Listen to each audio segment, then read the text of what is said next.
Assalamualaikum warahmatullahi wabarakatuh. Halo Sobat Milenial, spesial ngobrol bareng kali ini aku VJ sedang berada di Hotel Sunera Antero Jababeka untuk ngobrol bersama GM-nya Sunera Antero. Nah pemirsa, penasaran kira-kira apa yang aku obrolin kali ini? Jadi langsung aja ikutin aku terus.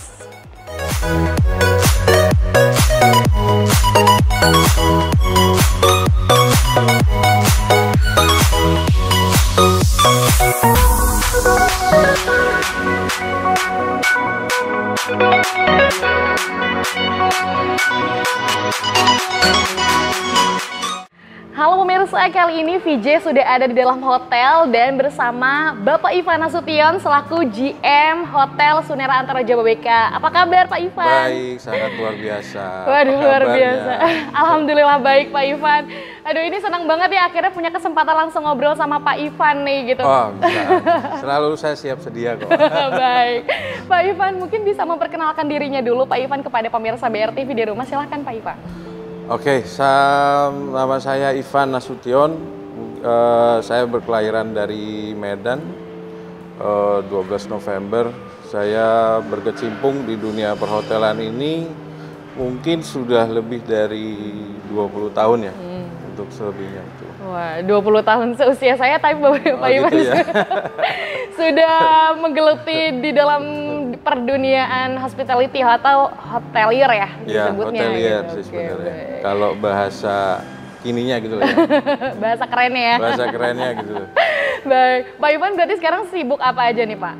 Mungkin fokus sedang apa gitu sekarang? Kalau saat ini saya sedang melihat untuk Sunera Antero Jababeka ini untuk bisa melihat untuk lebih ke depannya, terus supaya bisa memberikan support kepada masyarakat terutama yang ada di Cikarang untuk akomodasinya dan segala kebutuhan untuk meeting dan sampai ke staycation-nya lah. Gitu. Dan beserta tim di sini selalu mensupport untuk masyarakat Cikarang terutama. Perkembangan hotel khususnya ya Pak ya? Iya, betul. Nah Pak Ivan ini mungkin kita sedikit selain sebelum kita ngebahas soal Sunera Antero-nya nih ya, kita mungkin pemirsa juga penasaran gitu ya seputar background yang sampai pada akhirnya 20 tahun perjalanan Pak Ivan gitu ya menggeluti di dunia hospitality ini atau hotelier ini nih Pak.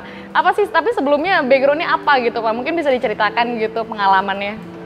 Kalau awalnya saya itu bergelut sebenarnya masuk ke dunia hotel ini karena kebutuhan. Kebutuhan tidak lebih untuk mencukupi kehidupan. Jadi awalnya itu saya dari umur 15 tahun ya, tamat SMP.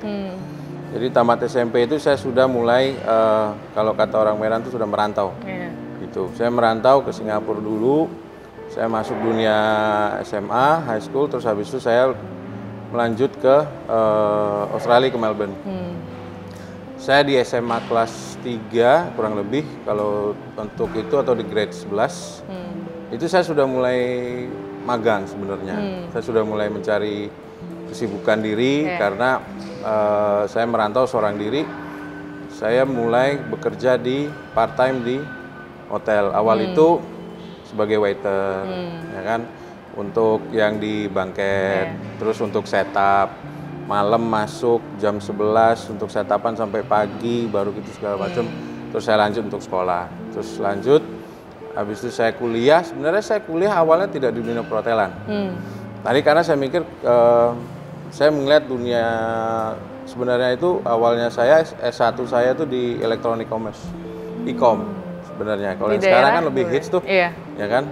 Cuman ternyata panggilan saya itu, passion saya itu lebih ke dunia hotel. Jadi S2 saya melanjutkan ke hotel manajemen. Jadi sebenarnya saya ada dua, gitu. Tapi sebenarnya kepake. Dua-duanya? Apa tuh korelasinya Pak? Kan kalau dari sisi korelasi, berarti kan dunia perhotelan ini juga tetap membutuhkan electronic commerce. Kalau yang sekarang kita ngelihat tuh kayak Red Doors punya aplikasi. Oh iya. Betul kan? Terus kemudian ada media sosial, Instagram, ini semua, dan itu tidak jauh dari dunianya electronic commerce atau perdagangan dari sisi sosial media kan gitu, internet dan kayak begitu. Cara pembuatan website ini semua segala macam. Jadi saya juga lebih paham sih untuk hal yang gitu. Dan bersyukur saya punya pengalaman di hal itu. Nah, lanjut ke dunia perhotelan, saya kurang lebih berada di Australia itu sekitar 15 tahun ya. 15 Setelah tahun. S2 itu? Atau... Enggak, saya lanjut dari SMA kan langsung. Oh, langsung ke, berarti di Australia itu? Di Australia. Itu. Dan jangan berpikir kalau saya senang-senang ya. Saya mencari untuk kehidupan saya sehari-hari. Kayak begitu saya punya sampai kuliah terus part time saya bisa 2 kerjaan. Wow. Gitu. Sampai saya menjadi manajer di salah satu restoran fine dining di bintang 5 di Melbourne dan saya cukup bangga untuk pencapaian hal tersebut. Kemudian saya baru ke dunia internasional brand lah. Saya mulai dari Hyatt, kemudian Marriott terutama. Gitu. Baru saya masuk ke Swiss Bell dan terakhir saya ada di Sunera Antero Japabeka. Luar biasa. Baik, ini menarik sih Pak, perjalanan yang begitu cukup panjangnya gitu ya. Ini saya juga penasaran kenapa sih Pak Ivan ini tertarik untuk menggeluti di dalam dunia ini gitu ya, bidang hospitality ini gitu kan, apalagi sekarang di bidang hotel gitu ya. Apa yang ngebuat tertarik ataukah mungkin background keluarganya memang juga sama gitu sekarir seperti ini atau mungkin ada tujuannya gitu atau ada apanya gitu? Kalau dari keluarga saya justru saya sangat melenceng. Kehidupan orang tua saya itu di dunia financial institution sebenarnya, perbankan. Jadi saya enggak. Inisiasi sendiri berarti? Ya, saya mencari saya sendiri dan kebetulan dari orang tua sih support aja. Maksudnya ya tinggal carilah panggilan hidup mau yang mana, mau kayak gimana, yang penting do the best kan begitu. Saya membuat hal yang paling baik dan saya merasa saya harus banyak berkecimpung dengan orang banyak sih sebenarnya. Berinteraksi dengan orang banyak, terus di satu sisi saya suka melakukan inovasi untuk hal-hal yang berkesimpung dari sisi jasa. Nah, sebenarnya kan kalau dunia perhotelan itu sebenarnya adalah jasa. Ya kan kita memberikan suatu pelayanan yang baik dan prima untuk masyarakat ataupun siapapun yang berkunjung kepada hotel itu tersebut, kan gitu. Nah, untuk kesananya itu kenapa saya berada di sini? Karena saya melihat begini, kalau kita kembali ke kebutuhan manusia secara primer ya, salah satunya adalah papan, ya kan? Papan itu adalah rumah. Ya. Nah, kalau ada rumah berarti dunia hotel ini adalah kalau mau sehat dan mempunyai healing ini semua segala macam, carilah tempat yang nyaman. Berkunjung yang nyaman kan gitu. Kalau Anda merasa kurang enak badan dan merasakan sakit berarti ke rumah sakit. Nah, kita menyediakan untuk yang sehat untuk lebih makin sehat. Gitu. Makanya senang akhirnya tertarik. Senang, gitu kan. Segala kebutuhan yang untuk tersenggaranya dari hotel ini bisa kita akomodasi. Kayak gitu sebenarnya. Tapi apa sih Pak lika-likunya selama perjalanan 20 tahun ini gitu ya?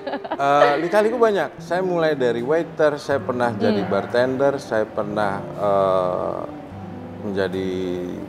habis itu bertahap naik kan. Saya pernah ada di dunia kuliner juga sempat. Kuliner sempat, cuman sayanya tidak kuat secara mental. Emang kenapa tuh kalau di dalam kuliner itu? Yang saya alamin dulu, saya punya executive chef itu orang Jerman gitu. Tegas gitu ya? Bukan ngegas lagi, udah gaspol makin pol. Ekstra ya? Ekstra. Ya apa ya, kalau orang, kita kan tahu kalau Jerman tuh ya sangat keras lah gitu kan, dengan masa lalunya kayak gitu. Dan saya mirip tuh, kayak begitu mirip gitu. Saya pernah ngalamin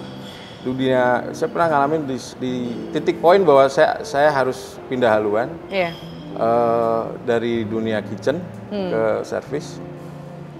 Itu masa bangket lagi event nih, 2.000 orang seated ya, 2.000 orang duduk set menu. Itu si eksekutif chefnya datang, kita lagi nyajiin gitu segala macam. Dia ngetes suatu makanan dan ada yang kurang sama dia. Itu satu persiapannya itu dia bawa, dia taruh, dia buang. Di saat kita lagi hektik untuk menyajikan ke tamu. Wow. Ya kan? Saya hanya sebagai apprentice ya waktu itu. Saya cuma sebagai apprentice, itu udah bukan keringat lagi kan gitu. Saya cuma ngebayangin atasan saya head chef saya itu bagaimana itu mukanya gitu kan. Terus belum ada yang di-prepare segala macam. Terus dia tinggal jalan aja gitu tanpa berkata apa-apa. Kayak nothing happen gitu loh. Maksudnya tidak ada suatu ini gitu. Ini salah karena apa kan gitu kan. Orang pasti salah karena apa. Ini nggak jalan bilang gitu. Wah, ini kalau saya yang berhadapan sih bisa ribet ini, saya nggak kuat ini. Jantung copot kayak. Aduh, cuman ya saya salut, pokoknya dunia kitchen tuh saya salut. Saya sangat selalu respect kalau bila mana sudah sampai eksekutif, chef level semua segala macam, mereka pasti punya keadaan gitu. Emang sekeras itu ya? Ya, makanya saya baru ke lari ke dunia service dan di situ saya banyak berkecimpung, mulai saya mengalami dari bartender sampai mohon maaf saya menjadi bodyguard tuh, security guard. Saya pernah ngawal VIP pernah. Gitu. Saya menjadi butler pernah. Jadi saya tahu lika-likunya hampir di semua departemen. Gitu. Tahu seluk-beluknya ya Pak? Tahu seluk-beluknya karena saya pernah mengalaminya. Gitu. Aduh, luar biasa. Nah itu kalau kembali tadi di cerita awal kan Bapak pernah di Australia di sana ya, gitu ya. Berarti berapa tahun di sana Pak? Saya dari tahun 93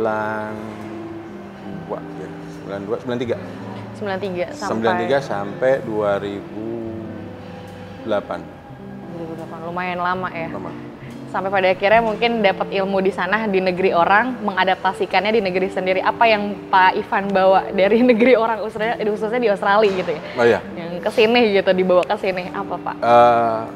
Soal itu saya sih mengalami culture shock.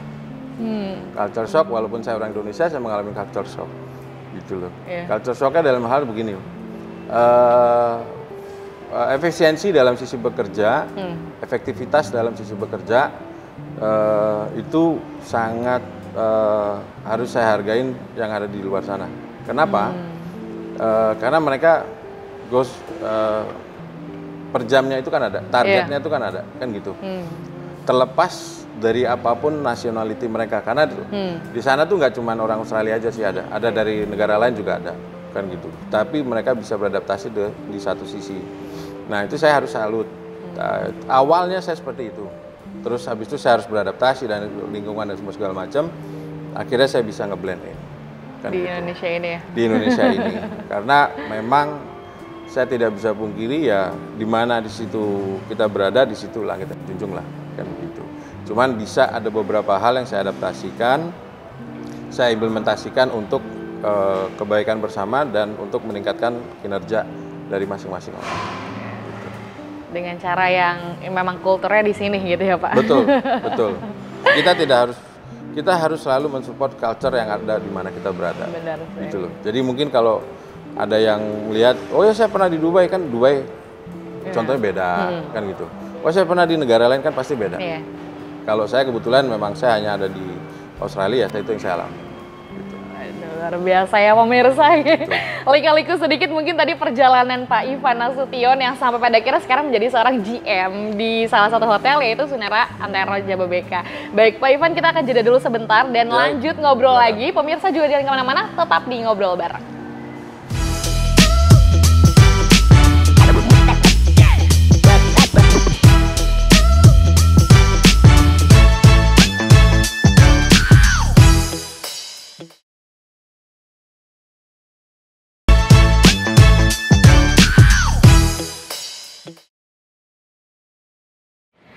Halo pemirsa, kembali lagi dalam program Ngobrol Bareng. Di sini VJ masih sama Pak Ivan selaku General Manager Hotel Sunera Antara Jababeka. Baik, tadi Pak Ivan sudah cerita tentang pengalaman yang sangat luar biasa 20 tahun di bidang ini gitu ya. Baik, tapi Pak Ivan, apa sih asiknya menggeluti di dalam dunia hotelier ini nih Pak? Asiknya itu pada intinya adalah setiap hari itu pasti ada sesuatu hal yang baru, suatu hal yang excite untuk dikerjakan, sesuatu hal untuk yang kita bisa membuahkan karya hasil, memberikan kepada masyarakat itu yang berbeda gitu loh. Sangat dituntut memberikan inovasi, gebrakan-gebrakan yang baru ya.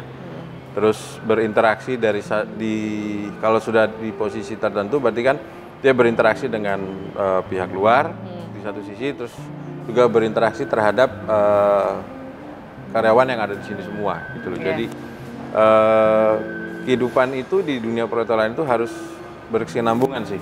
Harus sama-sama bisa mensupport untuk memajukan suatu hotel ataupun yang kita bekerja pada suatu tempat gitu. Karena situasinya pasti setiap hari beda ya Pak? Setiap hari pasti beda, setiap hari pasti beda. Melayani berbagai customer mungkin ya, pengunjung yang datang seperti apa, bahkan juga dengan tim bagaimana bekerja samanya. Baik, ini berarti kita lanjut ngobrol soal posisi Pak Ivan sebagai seorang GM, General Hotel di Sonera Antero Jababeka ini. Berarti tugasnya GM itu secara spesifik tuh sebenarnya apa sih Pak? Kalau di garis bawahi GM itu sebenarnya adalah dia harus bisa nge-manage dari beberapa faktor. Faktor yang pertama itu adalah dari faktor tamu. Ya, dia harus bisa menganalisa tamu yang datang itu seperti apa, segmennya nanti bagaimana kan gitu, keinginan tamu seperti apa, terus ekonomikal secara tren itu dia harus bisa ngebaca. Itu dari sisi luar. Kemudian dari sisi dalam berarti itu harus bisa melihat yang nge-support dia itu berarti adalah semua karyawan ataupun departemen yang ada di dalam sini. Nah, sudah harus bisa memberikan suatu topik ataupun memberikan suatu wejangan yang dimana kalau saya melihat karyawan itu adalah aset. Kenapa saya bilang begitu? Kita kan hidup di dunia jasa ya. Mau ada yang hotel, kalau kita ke salon, berarti yang sangat dilihat adalah siapa nih, stylistnya siapa, kan begitu ya? Ya kan? Kalau stylistnya si ini, aduh kurang segala macam, ya kan? Yang ada pasti akan pindah. Ya kan? Nah, sama, dunia hotel juga sama seperti itu. Itu cuma saya. Nah, yang dilihat adalah sebenarnya kita harus memberikan servis jasa secara maksimal dan prima kepada tamu, bahwa untuk bisa begitu dia masuk memberikan servis yang maksimal dan begitu dia melangkahkan kaki yang keluar memberikan kesan bahwa ini loh, saya tinggal di Sonera mendapatkan kesan seperti ini, kan gitu. Nah itu makanya saya bilang karyawan itu sebenarnya adalah aset. Bagaimana untuk memelihara aset? Berarti kan harus diberikan training yang cukup, memberikan suatu target yang memadai, kan gitu, dan diberikan beberapa aspek yang untuk nge-support dia bisa memberikan yang terbaik untuk ke tamu. Karena saya selalu percaya filosofinya begini. Ini saya kutip dari Marriott ya. Take good care of your employee, associates, and associates will take good care of your customer. Itu pasti akan berbalik seperti itu. Jadi, take good care itu bukan kita menina-bobokkan mereka. Kita harus bisa membaca kebutuhan mereka apa. Karena setiap orang, setiap departemen kebutuhannya beda. Nah, kita memberikan mereka bekal yang cukup apa tidak untuk mereka bisa memberikan hal yang terbaik pada tamu. Nah, itulah salah satu tugas GM. Di sisi lain, dua faktor kan. Faktor ketiga itu adalah manajemen. Dalam arti kata sini, dengan siapa GM ini berada di naungan siapa. Manajemen ataupun operator, hotel brandnya dengan siapa, dan yang paling penting adalah dengan kesinambungan dengan owner atau pemilik hotel ini tersebut. Jadi semua itu harus balance.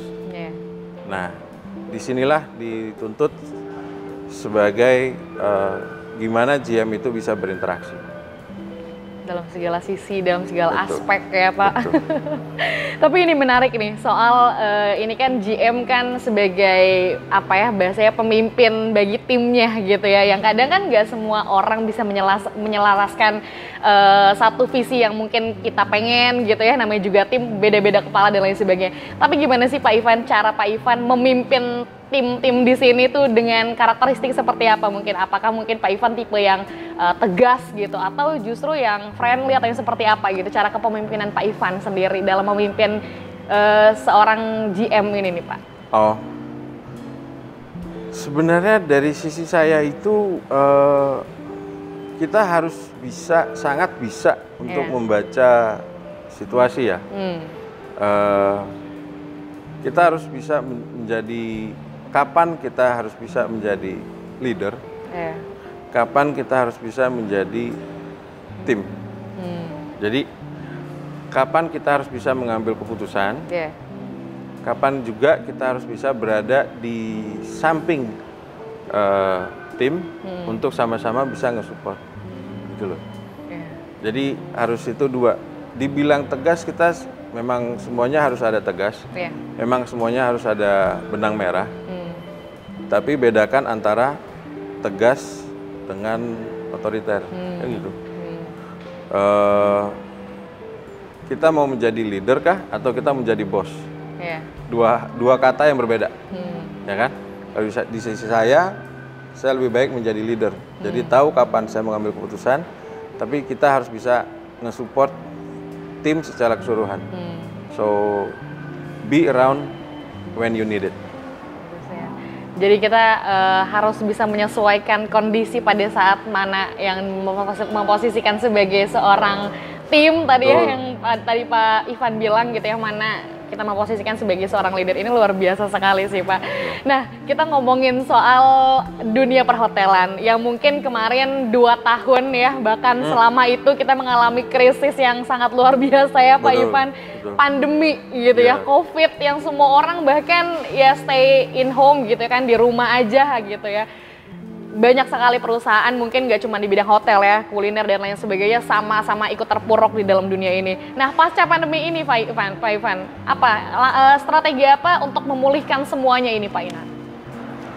Untuk memulihkan otomatis dari masa 2 tahun yang sudah kita alamin kemarin, pandemi, tentunya sangat memberikan kisah yang berbeda ya bagi dunia perhotelan. Yang saya kecimpung ini 2 tahun yang sangat mempunyai arti. Tapi di saya itu adalah show must go on gitu loh. Ya, jangan apa selalu melihat yang ke belakang kayak oh ini pandemi kita harus udah begini karena suatu situasi yang begini stuck jadinya. Jadi stuck gitu loh. Ya kan? Kalau stuck berarti kita jalan di tempat. Iya benar.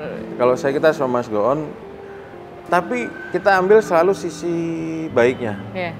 Sisi buruknya pandemi ada, sisi baiknya pandemi sebenarnya banyak. Apa tuh Pak sisi baiknya? Contoh ya. Sebelum pandemi kapan kita melakukan Zoom? Iya sih. Inovasi-inovasi yang kita temukan di masa pandemi ya. Betul. Betul. Itu yang salah satu yang berkecimpung ya. Nah, sisi buruknya juga ada. Terus saya bilang inovasi itu akan timbul di masa kita merasa terjepit ya, ataupun kita merasa di suatu sisi yang agak memberikan pressure ya. Benar. Nah di saat itulah kita harus berpikir dengan keras bagaimana how to survive. Nah pada intinya adalah diri kita ini dalam masa survival mode atau pasrah menerima keadaan. Gitu. Nah hotelier sebenarnya selalu harus ada di survival mode. Karena bukan masa pandemi aja, kan di dalam 1 tahun itu pasti ada siklusnya naik dan turun, ya kan? Kita bagaimana menyikapinya. Cuman di luar dari menyikapinya adalah bagaimana kita berantisipasi terhadap keadaan yang nanti akan datang. Memang pandemi kita nggak ada yang pernah tahu kan. Cuman sebenarnya kalau kita melihat ke belakang itu ada sih beberapa gejala yang sudah ditimbulkan, kan gitu. Tapi pasca pandemi ini gimana Pak perkembangannya, khususnya di Hotel Sunera ini Pak? Cukup baik ya. Kita sangat mendukung terhadap perekonomian yang sudah mulai bertumbuh, terhadap keadaan yang kita ini, dan buktinya respons masyarakat ataupun antusias masyarakat untuk berkunjung ataupun melakukan aktivitas di hotel kian meningkat. Dan disitulah kita sangat berterima kasih kepada masyarakat pada umumnya yang sudah memberikan kepercayaan kepada kita untuk bertempat ataupun melakukan kegiatan di Sunera. Tapi inovasinya sejauh ini di masa transisi endemi ini ya Pak, apa di Sunera Antero ini Pak? Masa inovasinya sebenarnya apakah perubahan fasilitas yang mungkin sekarang banyak kan tadi perkembangannya atau apa? Kalau dari sisi fasilitas kita sih merubah beberapa hal, seperti kita lebih membuat keluarga yang baru, anak-anak kan gitu, lebih kids friendly lah. Jadi makanya kita memberikan tempat kayak ada playground, terus ada kids activity room dengan berbagai macam kegiatan.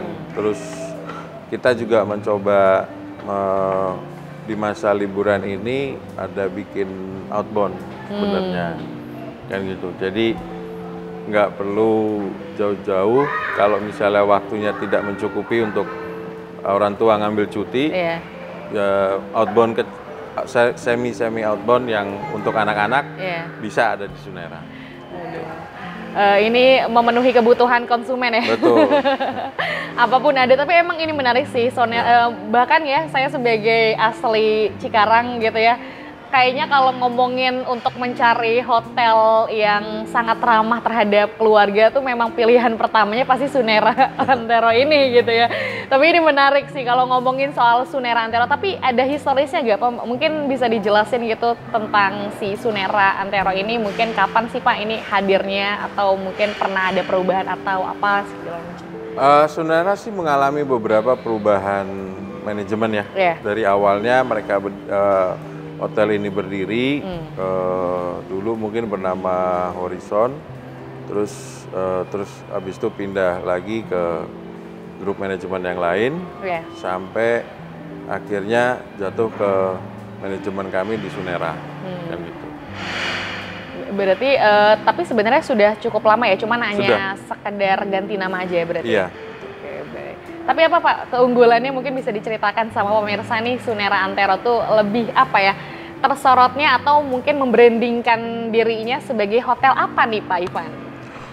Kita tuh lebih memposisikan diri kita tuh kalau untuk yang mau hotel itu lebih family friendly lah, ya kan.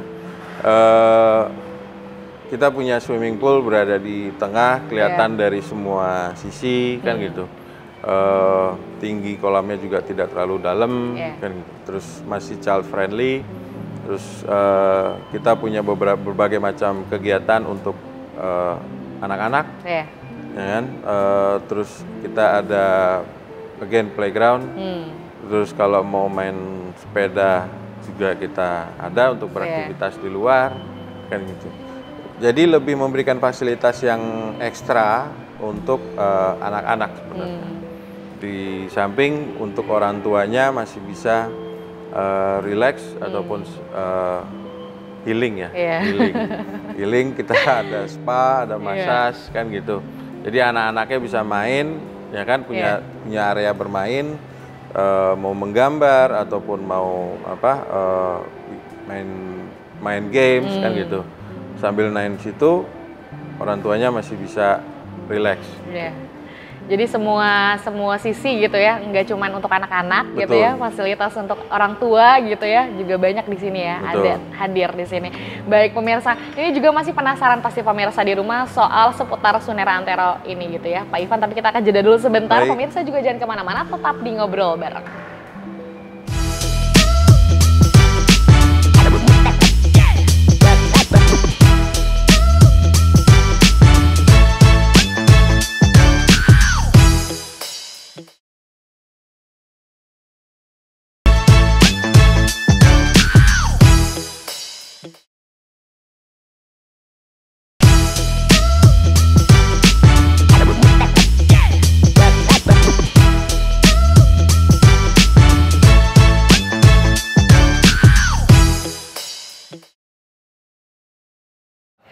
Halo pemirsa, kembali lagi dalam program Ngobrol Bareng, masih sama VJ dan di sini kita masih ngobrol sama Pak Ivan. Siap. Baik, Pak Ivan tadi kita mungkin sudah banyak ngobrol soal latar belakang Pak Ivan gitu ya, bagaimana menjadi seorang GM di Sunera Antero Hotel ini.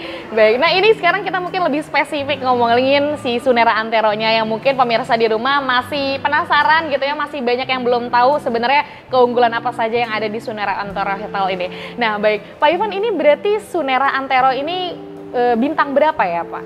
Sunera Antero ini bintang 4. Ya. 146 kamar, terdiri dari 4 bagian, deluxe, eksekutif, junior suite dan suite. Oke. Udah bintang 4 ya ini. Ya. Dengan kalau untuk bintang 4 itu mungkin spesifikasinya memang harus memenuhi standar apa tuh Pak kalau boleh tahu?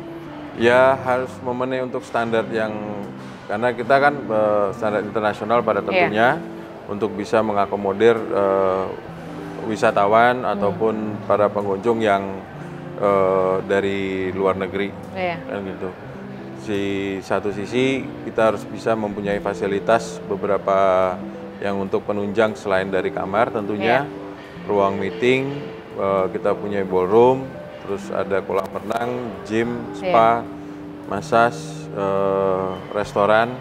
Kita ada 2, ada Stelia dan Livi yang kalian mungkin sering datang. Iya benar, resto yang cukup terkenal tuh. Apa namanya, kalau ini suka banyak tuh candlelight dinner di Livi. Betul. Di resto itu berarti kerjasama itu ya, atau mungkin bagian dari Suneranya? Kalau Livi bagian dari Sunera. Itu di Livi juga ada entertainment kalau misalnya mau menghabiskan waktu malam dengan santai, dengar band, ya kan? Kita juga ada seperti itu. Kita dari hari Rabu sampai Sabtu ada bandnya. Gitu. Tinggal enjoy, kita spesialis di Western. Iya. Untuk banyak ya menu-menu makanannya juga ya. Betul. Baik, nah ini di Sunera Antero ini pemirsa gitu ya, walaupun mungkin kesannya family friendly, tapi juga ini memenuhi kebutuhan-kebutuhan anak muda juga, seperti restorannya gitu ya, entertain dan lain sebagainya juga di sana juga banyak gitu ya. Ada. Fasilitas unggulannya berarti apa Pak di Sunera ini? Kita punya salah satu yang tadi yang sudah saya sebutkan, itu selain itu kita punya mini library. Jadi seperti di belakang ini ya? Iya, betul. Seperti yang di belakang ini, di-combine dengan co-working space, kan gitu. Di zaman saat ini ya, kebutuhan kerja tidak hanya from 9 to 5 ya. Jadi bisa kapan anytime, segala macam. Terus mungkin menginap di sini untuk menggunakan co-workingnya, untuk bekerja dan butuh suatu konsentrasi, tidak terganggu oleh hal-hal yang lain, kan gitu. Silahkan gunakan tempat kami. Tapi ini menarik juga sih, di Sunera ini pemirsa kalau kalian keliling gitu ya.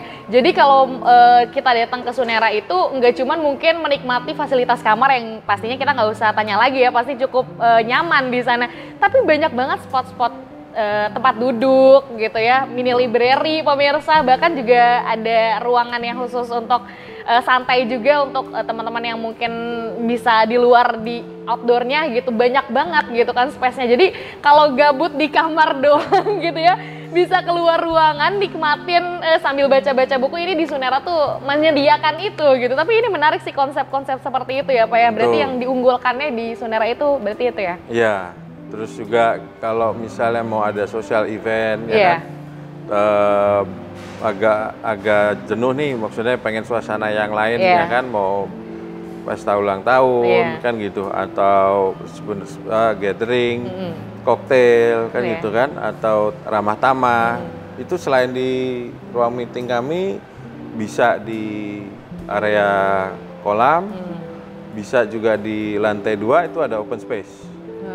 Jadi view-nya dari atas sisi Cikarang, ada lantai 2, ada lantai 3. Jadi ngelihat Cikarang di malam hari sambil kita beramah-tamah dengan para kolega. Event-event ya? Betul, untuk event-event. betul. Berarti berarti nggak cuma di ballroom aja ya kalau untuk ngadain event? Berarti ballroomnya tuh ada satu space di sana aja ya Pak? Kita ada ballroom, terus kemudian ada beberapa meeting room yang bisa dipakai untuk berbagai kegiatan, mulai dari kegiatan meeting kantor ataupun sampai ke wedding kan gitu. ataupun sekedar akad, karena di sini kita juga sering menerima akad ya. Terus backgroundnya itu dia mau ngeliat di atas, dia taruh dibikin open space kayak sangat relax gitu loh. Jadi kayak suasananya beda gitu loh. Benar-benar. Baru mungkin nanti resepsinya ada di ballroom kan gitu. Tapi emang saya juga sempat pernah juga tuh ngadirin acara wedding, kebetulan keluarga sendiri ngadain di Sunera Antero ini. Emang nyaman banget sih pemirsa gitu ya, semuanya juga menikmati kenyamanan-kenyamanan di sekitar hotelnya gitu ya. Apalagi yang membawa family gitu, ini cocok banget di sini gitu ya. Baik, Pak Ivan, tapi ada program-program yang diadakan rutin nggak? Program rutin atau kegiatan event besar yang diadakan di Sunera Antero ini, Pak? Program rutin itu kalau di weekend ataupun di beberapa waktu yang tertentu kita mengadakan kayak layar tancap nonton bareng sama anak-anak, film anak-anak kan gitu. Setiap hari apa tuh, Pak? Sabtu. Terus sama Minggu kalau misalnya itu. Pesertanya ya yang mau nonton, baik yang sudah stay di sini ataupun yang mau sekedar datang pan menonton kan gitu bareng gitu, suasananya nyantai sambil ada snack, tapi khusus untuk anak-anak ya, untuk anak-anak. Enggak untuk anak-anak kecil ya. Karena filmnya juga sajian anak-anak udah tiap ya. Sajian untuk anak-anak. Setiap jam berapa berarti hari Sabtu? Rata-rata kita ngambil dari jam 4, jam 4 sore. Gitu. Berarti dari luar juga walaupun gak staycation di sini bisa nikmatin. Silakan gitu. Untuk memeriahkan gitu. Jadi banyak untuk kegiatan itu juga kita ada kegiatan beberapa aktivitas untuk ibu-ibunya juga kita ada bikin cooking class. Terus nanti yang upcoming itu flower bouquet gitu, merangkai bunga. Gitu. Jadi ibu-ibu bisa di sisi lagi siang hari ataupun ini lagi nunggu anak-anaknya pulang sekolah kan gitu. Bisa mampir ke kami ikut sekedar sharing info ataupun pengetahuan mengenai gimana sih merangkai bunga kan gitu. Berarti itu kerjasamanya sama ada mungkin? Ada dengan pihak pemilik toko yang untuk menyediakan untuk flower bouquet. Oke, baik. Nah ini menarik banget ya, banyak sekali gitu aktivitas-aktivitas seru di sini gitu yang bisa dikunjungin pemirsa gitu. Berarti ini mungkin pemirsa BRTV di rumah yang cuman pengen misalkan mengunjungi restonya aja berarti boleh Pak, nggak harus staycation misalkan? Enggak dong, selalu bisa dong, bisa. Sangat bisa gitu. Bisa ke Livi, bisa ke Stelia ya kan? Bisa berkunjung ataupun ketemu dengan temannya, melakukan aktivitas di sini, sekedar melakukan meeting kecil lah kan gitu kan. Kita bisa menggunakan coworking kami, tidak perlu harus menggunakan ruang meeting room kan gitu. Kita bisa mencoba mengakomodir semua kebutuhan yang kira-kira diinginkan oleh pihak masyarakat. Baik, jadi mungkin pemirsa langsung saja ya datang ke Sunera Antero daripada penasaran gitu ya bagaimana fasilitas yang mungkin tadi dijelasin sama Pak Ivan gitu, mending datang ke Sunera. Berarti alamatnya di mana ini Pak? Ini alamatnya di Antero Jababeka, di dekat dari ruang marketing ya, gitu ya. Hollywood Junction situ, marketing galerinya. Jadi gampang banget tuh, terus juga akses masuknya juga nggak terlalu ramai gitu, jadi ini sangat aman sekali gitu ya. Oh iya, aman untuk bersepeda juga. Bersepeda juga. Kita juga ya di depan situ ya Pak. Itu kerjasama sama apa tuh Pak? Kita kerjasama dengan pihak namanya BIM ya, sepeda listrik kayak gitu kan. Jadi melalui aplikasi cukup mendaftar dari aplikasi dan bisa menggunakan sepeda tersebut. Simpel sekali. Gitu. Udah kayak ke rumah nenek gitu ya mungkin. Nginep di hotel tapi kita masih bisa jalan-jalan naik sepeda, ngelilingin area Jababeka. Betul, ngelilingin area Jababeka. Terus kalau itu kan ada beberapa spot-spot tempat nongkrong ya. Iya, gitu. bener. Buat selain dari hotel kita juga nggak jauh dari situ. Bener banget sih. Apalagi di sekeliling Sunera ini banyak banget tempat-tempat nongkrong gitu. Jadi kalau gabut gitu ya, udah jenuh mau kemana-mana, ini akses kemana-mananya gampang gitu ya. Ke mall deket gitu ya, akses kemana-mananya gampang banget gitu pemirsa. Baik. Nah Pak, ini kalau misalkan pemirsa di rumah ingin datang atau staycation di sini, mesennya lewat apa tuh Pak? Kita dari online travel agent juga kita sudah ada, bisa langsung ke Sunera Antero Jababeka. Terus kalau dari aplikasi manajemen kita sendiri dari Red Doors itu juga sudah ada juga, ataupun direct langsung ke website kami sunera.com, terus atau langsung ke reservasi kami. Oke, bisa langsung OTS ya, on the spot ya? Bisa langsung on the spot. Oke, baik. Jadi langsung aja pemirsa datangin ke sini. Berarti sejauh ini udah kerjasama dengan apa aja tuh Pak? Kalau kami dengan pihak tadi yang forward bouquet-nya sudah, terus kalau untuk sisi anak-anak kembali kita ada Kongguan dan Make Life. Terus untuk ibu-ibu dengan Tupperware, seperti yang ini, dan aktivitas beberapa kalau untuk yang sifatnya untuk yang di Livi juga ada lah, dengan ada beberapa promo yang kita tawarkan. Banyak promo-promonya ya? Tentunya. Start from berapa tuh Pak kalau ingin nginep di sini? Kalau untuk nginep di sini kita mulai start from dari 400, dan tergantung nanti tinggal kebutuhan kamar ya kita sesuaikan. Sangat worth it ya, dari mulai harga 400 ribuan gitu ya, dengan berbagai fasilitas yang ada ini sangat worth it banget gitu. Baik, terakhir Pak Ivan, sayang sekali gitu ya, mungkin kita masih banyak yang ingin diulas gitu ya mengenai Sunera dan juga seputar hal lainnya, tapi karena terbatas, Pak Ivan terakhir closing statement sambil mempromosikan mungkin agar pemirsa BRTV di rumah yang ingin mengunjungi Sunera Antero ini Pak, silahkan. Ya, Sunera Antero Jababeka adalah tempat untuk memberikan kepuasan ataupun Anda untuk berinteraksi, di mana mulai dari hal simple menyediakan pelayanan kamar untuk akomodasi, kemudian untuk ruang meeting dan beraktivitas baik keluarga ataupun dengan kolega Anda menggunakan kolam renang. Dan fasilitas yang lain ada coworking, kemudian ada restoran kami dengan entertainment yang berlaku mulai dari Rabu dan Sabtu, dan tentunya kita mempunyai banyak promo-promo yang cukup menarik untuk ditawarkan ke khayalak yang ramai. Jadi Sunera berusaha untuk selalu memberikan hal yang terbaik untuk yang pada pihak masyarakat umumnya, dan dari kami Sunera Antero Jababeka adalah sangat berbangga untuk kepuasan khayalak ramai pada tentunya. Oke, baik. Terima kasih banyak Pak Ivan atas waktunya sudah sharing sama kita semua ya. Mungkin tadi nggak cuma dapat pengalaman soal seputar informasi Sunera Antero, bahkan kita bisa melihat sisi motivasi dari perjalanan Pak Ivan sebagai seorang GM yang sangat luar biasa sekali. Semoga pembahasan kita bermanfaat pemirsa. Lagi-lagi yuk, kalau misalkan pemirsa pengen staycation yang nyaman dengan fasilitas yang sangat luar biasa, bisa langsung kunjungin Sunera Antero Jababeka Cikarang ini. Baik, Pak Ivan terima kasih atas waktunya. Pemirsa juga jangan lupa terus saksikan program Ngobrol Bareng dan juga program BRTV lainnya, dan Anda juga dapat menyaksikan siaran BRTV melalui live streaming di www.brtv.co.id ataupun aplikasi Genflix dan aplikasi lainnya. Saya Fia Junita atau VJ pamit undur diri. Wassalamualaikum warahmatullahi wabarakatuh. Waalaikumsalam.